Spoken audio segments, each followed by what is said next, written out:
नमस्कार मित्रांनो, स्वागत आहे तुमचं मराठी कार न्यूज आपल्या यूट्यूब चॅनलमध्ये। माझं नाव विशाल दाटे। आज मी दिल्लीला आलेलो होतो आणि इथे MG मोटर्सने भविष्यामध्ये त्यांच्या ज्या गाड्या येणार आहेत त्याच्यासाठी प्लॅटफॉर्म कसा असेल, काय टेक्नॉलॉजी आम्ही देतोय, हे आजच्या त्यांनी इव्हेंटमध्ये जे आहे ते सांगितलेले आहे। सो आजच्या व्हिडिओच्या माध्यमातून कुठले कुठले प्लॅटफॉर्म आहेत मी तुम्हाला सांगणार, त्यामुळे नक्कीच व्हिडिओ शेवटपर्यंत पहा।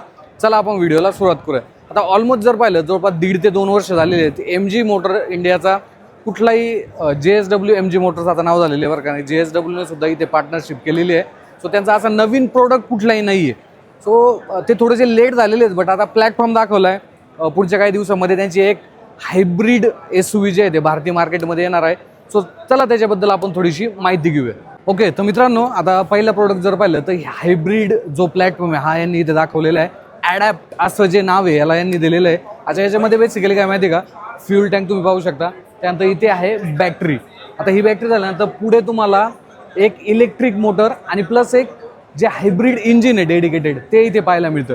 सो बेसिकली आपण मार्केटमध्ये जे हायब्रिड कार पाहतो, स्ट्रॉंग हायब्रिड असतात, तर त्याच्यामध्ये जर पाहिलं तर सेम प्लॅटफॉर्म आहे, बट याच्यामध्ये नवीन टेक्नॉलॉजी MG बोलते की आम्ही आणलेली आहे, ज्याच्यामध्ये ही जी प्रोसेस होणार आहे ही थोडीशी फास्ट होते। जसं की त्यांचं म्हणणं आहे, ज्यावेळेस बॅटरी ड्रेन होते पूर्णपणे आणि ज्यावेळेस पेट्रोल इंजिन स्टार्ट होतं तिथे हे जे प्रोसेस आहे ही जवळपास 4 पटीनं इथे लवकर स्टार्ट होते।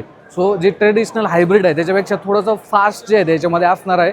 बाकी तर काय आहे, तुम्हाला याच्यामध्ये मायलेज चांगलं मिळणार आहे, ओव्हरऑल पिकअप वगैरे चांगला मिळतो आणि असं काय तुम्हाला ओव्हरऑल जो सेटअप आहे हा या गाडीचा पाहायला मिळणार आहे। सोबतच ह्या ज्या गाड्या आहेत ना, ह्या 4x4 कॅपेबिलिटी सोबत सुद्धा भारतीय मार्केटमध्ये लॉन्च होऊ शकतात।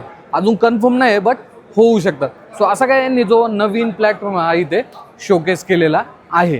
आता त्यानंतर बॅटरी गाडीमध्ये कशी असते याचं त्यांनी चांगल्या पद्धतीने इथे शोकेस केलेलं आहे। सो बेसिकली जर पाहिलं हे सेल असतात आणि ते एकमेकांना पूर्णपणे अटॅच केले जातात। तुम्ही पाहू शकता ही पूर्णपणे अशी वायरिंग आहे आणि अशा पद्धतीनं जो बॅटरी सेटअप आहे कुठल्याही EV गाडीचा किंवा हायब्रिड गाडीचा जो बॅटरी सेटअप आहे हा अशा पद्धतीनं तुम्हाला या ठिकाणी पाहायला मिळतो। त्यांनी एक अजून EV प्लॅटफॉर्म सुद्धा दाखवलेला आहे, तो पाहूया आपण। त्यानंतर त्यांनी अजून एक प्लॅटफॉर्म जर पाहिला तर शोकेस केलेला आहे, हा बेसिकली EV साठी प्लॅटफॉर्म असणार आहे। त्याच्यामध्ये जर पाहिलं फ्रंट साईडला जी मोटर आहे ती देण्यात आलेली आहे, मध्ये बॅटरी सेटअप तुम्हाला पाहायला मिळतो आणि हा जो प्लॅटफॉर्म आहे हा बेसिकली ज्या न्यू एज MGच्या गाड्या येणार आहेत ना त्याच्यामध्ये यूज होणार आहे। हा मोस्टली फ्रंट जी ड्राईव्ह मोटर आहे ती असणार आहे आणि भविष्यामध्ये जर पाहिलं तर ज्यांच्या ज्या पण SUV किंवा कार येतील त्याच्यामध्ये हा जो प्लॅटफॉर्म आहे तो यूज केला जाणार आहे।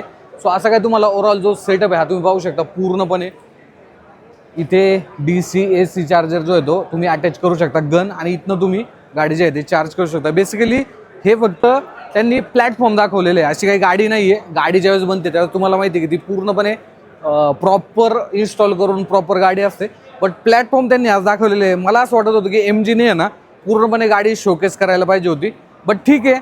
माझ्या मते दिवाळीच्या आसपास ते ह्या ज्या गाड्या आहेत ज्या की त्यांची एक प्लग इन हायब्रिड जी गाडी ती भारतीय मार्केटमध्ये येणार आहे। सो त्याच्या बाबतीत अपडेट जे आहे ते मी तुम्हाला देईल जशी ती गाडी भारतीय मार्केटमध्ये येईल। सो हा व्हिडिओ तुम्हाला आवडला असेल तर नक्की लाईक करा, शेअर करा आणि first time Marathi car news पाहत असाल तर सबस्क्राईब करायला विसरू नका। तुमचे MG बद्दल काही जरी प्रश्न असतील तर कमेंट बॉक्समध्ये विचारा। धन्यवाद।